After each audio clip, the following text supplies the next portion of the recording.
नमस्कार दोस्तों, share boom channel पर एक बार फिर आपका स्वागत है।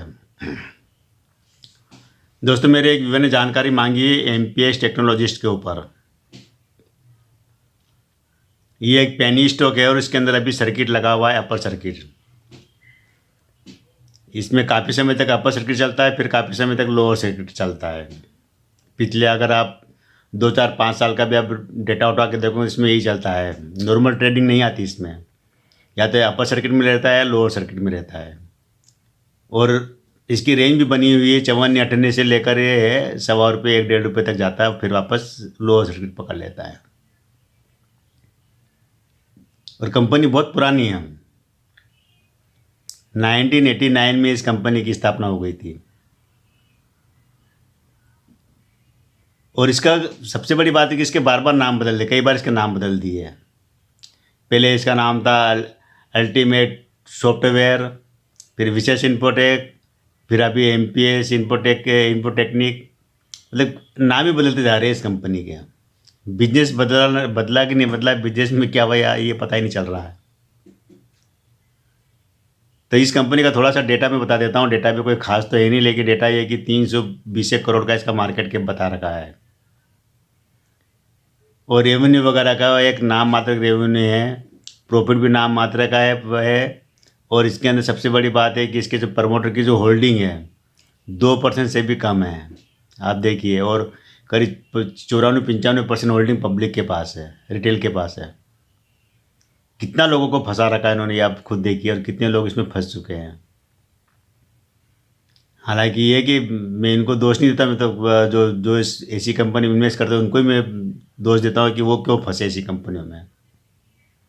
जबकि सब आपको कहते हैं, आपको यूट्यूबर भी कहते हैं कि आप ऐसी कंपनी में इन्वेस्टमेंट मत करो।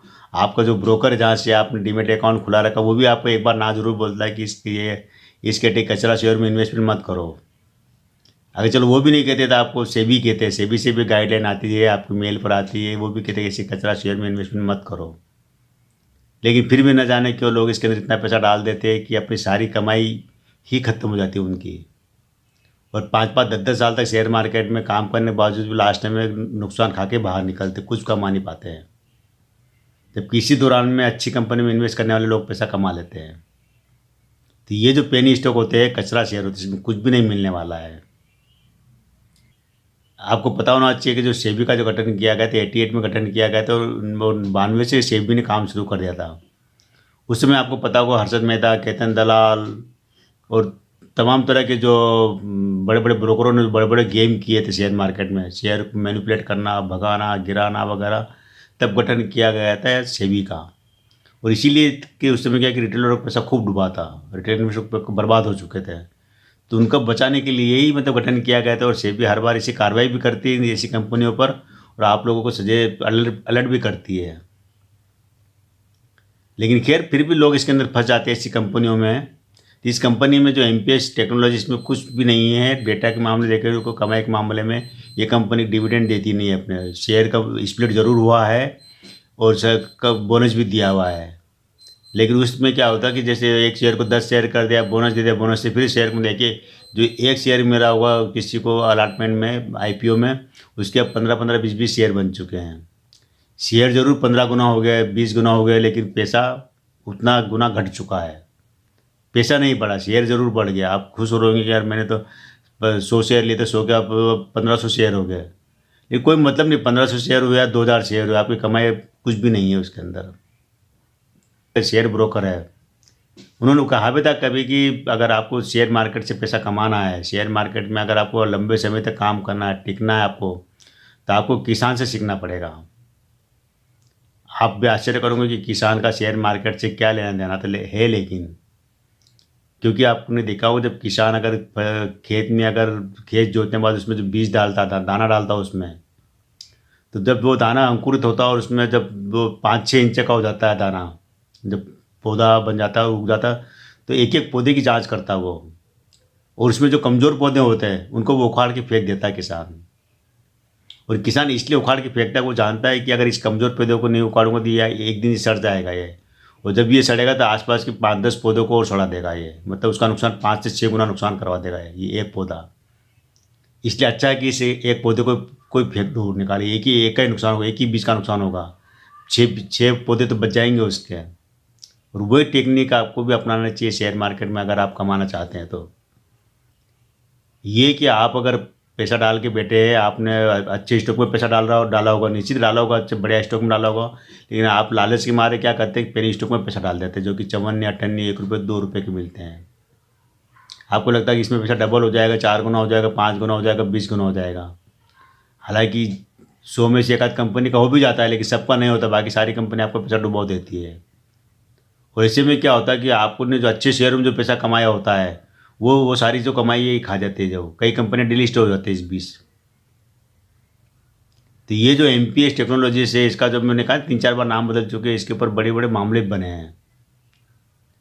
तो मामले क्या बने वो भी आप आश्चर्य करोगे कि इसके जो मालिक है पीयूष अग्रवाल, सचिन गर्ग और भी 15-16 लोग और हैं, ये सब मिले हुए हैं आपस में, सब एक दूसरे से मतलब ये है मिलकर काम करते हैं। इनकी एक और कंपनी ओमकेम कैपिटल नाम से। अब आप समझिए, खेल समझिए कि ओमकेम कैपिटल में जो 15-16 लोग थे, इन्होंने क्या किया कि 19-20 और 21-22 के दौरान इन्होंने जो इसके जो शेयर है, जो एमपीएस टेक्नोलॉजीज के नाम, जिसका पहले नाम विशेष इन्फोटेक था, इस शेयर में मतलब हर रोज़ 15-15 मतलब 1-1.5 करोड़ शेयर उठाए हैं और बेचे। मतलब ये लोग, इनके लोग क्या करते हैं, पहले शेयर में शॉर्ट सेलिंग करते हैं, बेचते चले जाते हैं, रोज़ 1-1.5 करोड़ शेयर बेचते हैं। और जब शेयर बहुत नीचे आ जाता है तो वैसे इनके लोग खरीदना शुरू कर देते हैं। जो ओमकेम कैपिटल जो इनका था, जो पीयूष गर्ग इसके मालिक है, जो ये कंपनी है ना एमपीएस टेक्नोलॉजी, इसका मालिक भी है वो, और ओमकेम कैपिटल भी इनकी चलती है। तो वहीं से इन्होंने खेल शुरू किया था कि अपने शेयर को पहले बहुत ऊपर तक ले जाना, फिर एकदम गिराना, फिर गिरा के फिर वापस ऊपर ले जाना और फिर गिराना, मतलब इसी तरह ये काम करते रहे ये। अभी इनकी एक कारस्तानी पकड़ में आ गई थी। पकड़ में आने के बाद में क्या हुआ था कि जो शेयर की ट्रेडिंग विंडो बंद कर दिया, ट्रेडिंग रोक दी इसके अंदर। और बाद में जो इनकी जो ओमकेम कैपिटल था उसका रजिस्ट्रेशन रद्द कर दिया, जो कि एनएससी वगैरह में जो रजिस्टर्ड था वो का ओमकेम कैपिटल, एक ब्रोकर फर्म थी वो, तो उसको रजिस्ट्रेशन रद्द कर दिया उसका। इसी वजह से क्या है कि इन्होंने बड़े बड़े खेल किए इसके अंदर, रोज करोड़ों शेयर उठाना, करोड़ों शेयर को वापस करो सेम अकाउंट से। उसी तरह से ये जो क्या करते हैं कि जो जितनी भी इस कंपनियाँ होती है, जो पेनी स्टॉक होते हैं, जो छोटी मोटी कंपनियाँ होती है ना, जो ये इनका काम ही ये होता है कि ये शेयर मार्केट में लिस्ट होते हैं, थोड़े दिन तो ये अच्छा काम करते हैं, साल 2-3 साल 4 साल तो अच्छा काम करते हैं, फिर ये अपना खेल दिखाना शुरू कर देते हैं। और वहीं क्या होता है कि जो इनकी सेल कंपनियाँ होती है, सेल कंपनियाँ बना कर रखते हैं, उन सेल कंपनियों से ये खरीदार करते हैं ताकि पकड़ में नहीं आए। इनका क्या तरीका, तो भाई खुद अगर मालिक करेगा तो पकड़ में आ जाएगा, तो ये सेल कंपनी बना देते हैं, वहाँ पर 8-10-20 लोगों की एक स्टाफ भी रख देते हैं। वो स्टाफ का काम कुछ नहीं होता, ये होता है कि अपनी कंपनी के शेयर में खरीदना बेचना ये करना, पोजीशन लेना, और उसी में ये सारा पैसा इनके पास से आता। वो यहाँ पर भी हुआ था, इनके जो ओमकेम कैपिटल के द्वारा इन्होंने एमपीएस टेक्नोलॉजी में खेल किए थे, और जब खेल किए तो पकड़ में आने बाद में ये कंपनी खतरे में आ गई। और अभी भी इसके अंदर शायद जो अपर सर्किट चल रहा है, अपर सर्किट के बाद भी यहाँ पर भी शायद यही खेल वापस शुरू कर दिया इन्होंने। अब हो सकता है किसी और कंपनी से दूर कर, लेकिन वापस शुरू हो गया इसके अंदर।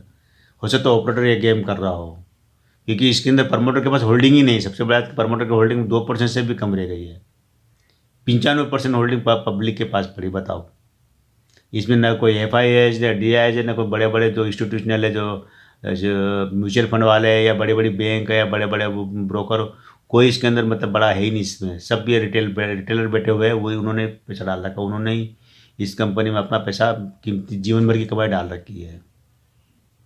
और आपने डाली हुई होगी, आप जानकारी मांग रहे हैं, आपने डाला होगा। आप जैसे कई लोग इस तरह की ऐसी कंपनी में फंस जाते हैं लालच के मारे, और कुछ नहीं होता। ये कारण होता है कि आप 5 साल से काम कर रहे हो, 15 साल से शेयर मार्केट में, लेकिन कुछ भी नहीं कमा रहे हो। वैसे 15-20 साल में लोग करोड़पति बन जाते हैं।